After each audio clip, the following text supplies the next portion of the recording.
The waves whispered secrets, that morning secrets of betrayal, greed, and karma waiting by the shore.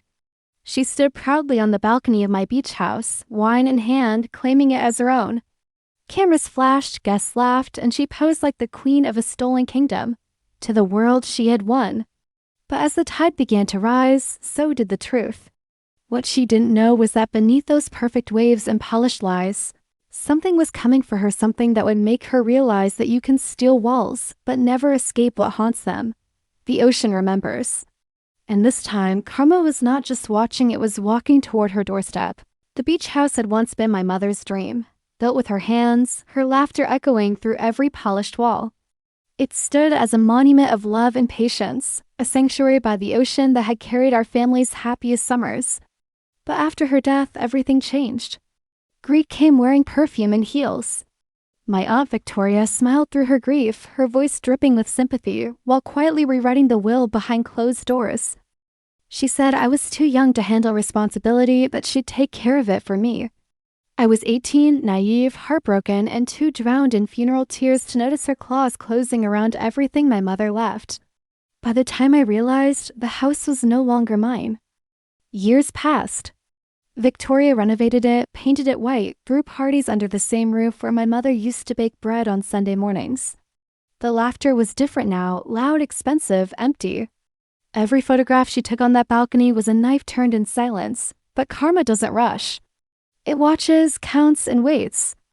The day she hosted her 50th birthday there, I returned to the same beach as a guest, uninvited but unnoticed among the crowd. She didn't recognize me immediately. I had changed. The years had carved quiet strength where innocence used to be. As she raised her glass and called the house her greatest accomplishment, a faint smile curved on my lips. Because beneath that perfect floor, under the plank she had never bothered to replace, something waited, something that belonged to me and my mother. And when the tide crept higher that evening, I knew the ocean was about to speak for us both. Victoria's parties were always extravagant, her guests glittering like glass under the coastal sunset. Every corner of the house smelled of wealth and wine, but beneath that polished perfection lived ghosts that refused to rest. I could almost feel my mother's silent presence, the scent of her jasmine perfume tangled in the salty air. I stood near the edge of the deck, watching the ocean pulse in rhythm with my heartbeat. The sea had changed, but it remembered. It always does. When I returned after years abroad, I came not just as a spectator, but as the storm her lies had summoned. I had spent years gathering every record, every document, the forged signature, the fake notary, the secret transfers. Yet, this wasn't about law anymore. This was about justice that breathed beyond paper. Victoria's voice echoed through the house, sharp, confident, and proud. She laughed too loud, her jewelry clinking like the chains she never noticed she wore. The guests adored her, the woman who rose from tragedy, who built her empire on the ashes of her sister's kindness. None of them knew the foundation beneath their feet was a graveyard of stolen dreams. As the evening stretched, I slipped into the old storage room where the air was thick with dust and memory. There, under a tarpaulin, was my mother's old chest, the one Victoria said was lost in the storm. I opened it quietly. Inside were the photographs, the sketches, and a leather-bound diary, my mother's words. Her fears about Victoria's manipulation, written days before her death. My fingers trembled as I flipped through the pages. Every sentence was a whisper from the past, a piece of a puzzle I already knew the shape of. I scanned, copied, and placed them carefully back. No confrontation yet, only patience. Revenge, like the ocean, needed the right tide. By midnight, the waves began to rise. The guests moved outside for fireworks. Victoria stood on the balcony, her drink glowing gold under the moonlight. That was when I triggered the motion sensor beneath the deck, the one connected to the house's hidden archive system I repaired secretly weeks ago. Suddenly, the projection screen flickered to life against the white wall. The laughter fell silent. On the wall appeared a video, my mother, sitting in the same room, her face pale but determined. Her voice cracked as she said, "If you're watching this, someone I love has betrayed me." The crowd gasped. Victoria froze. Her glass slipped from her hand, shattering like her calm. The next second stretched into eternity as her lies began to unravel. Piece by piece, in front of everyone she had fooled for years, I didn't need to speak. The house, the ocean, and my mother's truth spoke louder than I ever could, and as the waves thundered closer, I felt something shift, the beginning of the end. The night arrived like a confession, slow, heavy, and wet with the scent of approaching rain. The ocean churned angrily, crashing against the cliffs below, as if even nature couldn't hold its silence any longer. Inside the house, the remnants of the party still lingered. Half-empty glasses, wilted roses, perfume mixed with smoke. The guests had fled, framed by the truth flashing across the walls. Only she remained, Victoria. Barefoot now, her gold gown dragging along the marble like a falling crown. She wandered from room to room, her reflection fractured in every mirror she passed. Each piece of glass showed a different version of her. The liar, the thief, the sister, the survivor, the monster. Her empire of deceit had turned to dust in a single night, yet she still clung to denial like a drowning woman reaching for fog. She picked up her phone, 20 missed calls, hundreds of messages, journalists, sponsors, former allies. The headlines were already live. Socialite accused of fraud and forgery. Sister's estate in question. Luxury influencer's empire built on lies. Double quotes. Her hands trembled. She hurled the phone against the wall, shattering it like the mask she had worn for years. Outside, thunder cracked across the dark horizon. The lights flickered, then died. The beach house was plunged into darkness. For a moment, there was only the sound of rain tapping against glass and the slow, rhythmic groan of the ocean's rage. She whispered to herself, "It's not real." None of it's real, but the silence that answered her said otherwise. She stumbled toward the study, the one place she once forbade anyone from entering. Every step echoed louder than the last. Inside, the air was heavy, thick with secrets too long buried. There on the desk sat the letter. The one she tried to burn years ago but never could. My handwriting marked its surface, the ink faded but legible. "You can't erase the truth, Victoria. You just delay it. The tide always comes back." Her breath hitched. She tore it open. Inside was a small flash drive. With shaking hands, she plugged it into her laptop. The screen lit up, video files, timestamps, legal documents, proof of her every betrayal. Recordings of her conversations, bank transfers, witness statements, everything meticulously documented. A chill ran down her spine. She realized this wasn't revenge born of anger. This was something greater. Something inevitable. She scrolled through the files, desperate to find a way out, until she opened one labeled simply, Mother. Double quotes. The video began with a static hiss, then faded into a recording, our mother sitting by the sea, her eyes tired yet soft. "Victoria," she said quietly, "I forgive you. But forgiveness doesn't save you from consequence. One day, the waves will bring back what you tried to bury." Victoria slammed the laptop shut. Panting. The words echoed in her head. Forgiveness doesn't save you from consequence. Outside, lightning illuminated the ocean, reflecting her pale, trembling face against the glass. She saw not power, but the hollow eyes of a woman who traded love for control. The storm grew violent.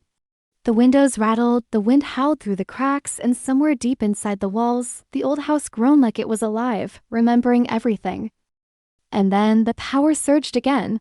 Every screen in the house flickered back to life, displaying one message across all surfaces: : double quotes, "You stole my home. Now it's time to return it." Double quotes. Her heart raced. She screamed into the emptiness, "Who's doing this?" But no one answered. The house itself seemed to breathe, pulsing with every flash of lightning. In a frenzy, she ran upstairs, barefoot and frantic, clutching the staircase rail as thunder shook the foundation. On the top floor, she burst into the master bedroom, once mine, now hers. The curtains billowed like ghosts. On the bed lay the chest. The same wooden box she had claimed was lost to the storm years ago. Her eyes widened. Slowly, she opened it. Inside were the remnants of my mother's diary, the last pages charred from an old fire. She turned each page, her name appeared over and over, each entry a confession, each word a mirror. She's changed. She's not my daughter anymore. She smiles, but there's nothing human behind it. She thinks she owns love because she can buy silence. The pages shook in her hands. Her breath became shallow. Her tears mixed with the rain seeping through the cracked window, and then she heard it. The faint sound of footsteps downstairs. "Hello?" She whispered. Silence. She moved slowly toward the hallway. The lights flickered again. A shadow moved at the bottom of the stairs, indistinct, silent, but familiar. She called out louder. Who's there? Still no answer. Her pulse thundered.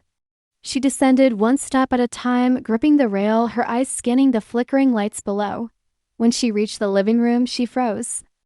On the wall, projected once again, was a video feed live this time. It showed the ocean. The tide was rising higher than ever before. The waves hit the foundation violently. Then another figure appeared in the video me. Standing by the shore, coat soaked, face calm, Victoria gasped, covering her mouth. No. I looked straight into the camera, into her eyes through the screen, and said only one thing: it's time. The feed cut to black. A deafening crash followed. The front windows burst open as the wind roared through the house. The storm had arrived. Victoria screamed, stumbling back as the power went out once more. The entire structure shuddered under the pressure. She ran to the balcony, looking out into the furious ocean.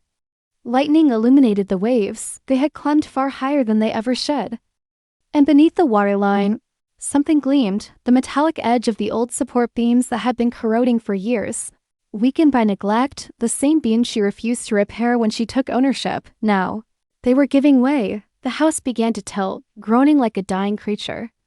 Victoria clutched the balcony rail, eyes wide with terror. Below her, the sea reached higher. Roaring for justice, she screamed my name, but the wind swallowed her voice. The final sound was the snapping of wood and the crash of waves devouring. Marble, then silence. When the storm cleared, the house was gone. Only fragments of the balcony, the old chest, and a single gold bracelet remained, tangled in seaweed along the shore. When I returned the next morning, the beach was eerily calm. The tide had receded, leaving behind ruins and peace. I stood barefoot on the wet sand, the wind cool against my skin. The ocean shimmered with the light of dawn, as if it too was finally at rest. She had taken everything from me once. But in the end, she returned it not by choice, but by consequence, because some debts are not settled in money or law. They're settled in tides. Morning came like forgiveness, quiet, gray, and strangely soft. The storm had taken everything, yet somehow it had also given something back. Silence. Not the heavy kind that suffocates, but the kind that listens. The kind that allows you to breathe again. I walked along the shoreline, barefoot, feeling the sand sink beneath my steps. Where the house once stood, there was now nothing but driftwood and glass, sharp pieces of memory scattered across the beach. The ocean had cleaned it all. No walls, no gates, no balcony, just truth laid bare under the open sky. People gathered in small groups at a distance. Some took photos, some whispered. Most just stared. I heard fragments of their voices carried by the wind. They say the whole house fell into the sea. Was anyone inside? They found her bracelet. That's all. No one looked at me.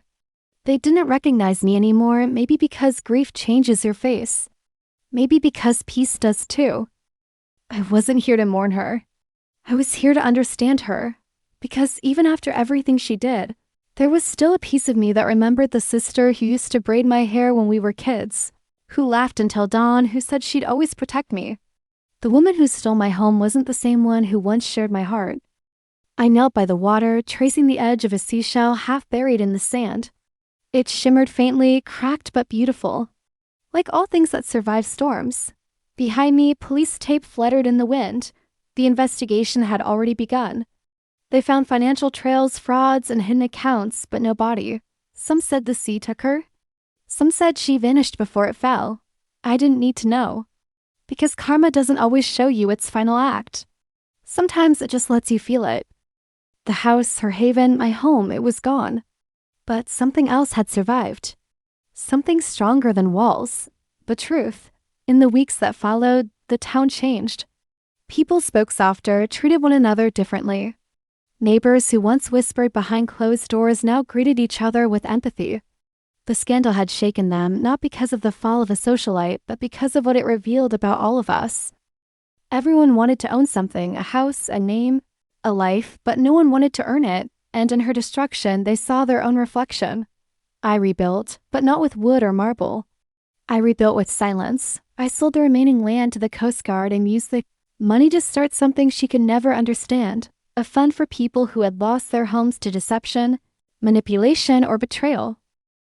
Every donation letter that came in carried a story. A father cheated by his baby, Brother dot dot a woman robbed by the man she trusted dot dot a family torn apart by greed.